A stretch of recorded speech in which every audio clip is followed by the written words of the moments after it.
Salam əziz qardaşlar, əziz izləyicilər. Xoş gördük hər birinizi. Əziz qardaşlar, buyurun baxın, bax belə 40 baş birinci qarna 3 aydır qoşdan çıxmış damazlı xam çiçəklər satılır əziz qardaşlar. Heyvanlar da maşallah olsun göz qabağındadır. Bax belə araldan çəkirəm, baxın heyvanlara. Ay maşallah olsun. Göstər nədir bunlar? 3 aydır qoşdan çıxıblar əziz qardaşlar. Kim istəyirsə yəni əlaqə saxlaya bilər. Ünvanımız Beyləqan rayonu. Tatallar kəndi. Boz şehrə bağlı. Ay maşallah.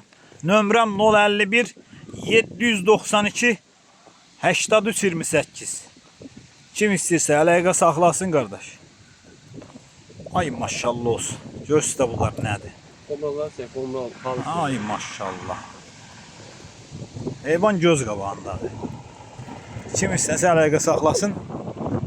Əlaqə nömrəmiz səhifədə qeyd olunur. Ay maşallah.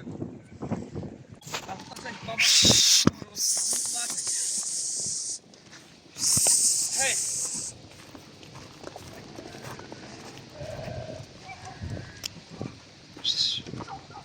Ondan yiyor. Hey. Ona bak. Böyle şey diyor. Orada çek, bak o arada çek.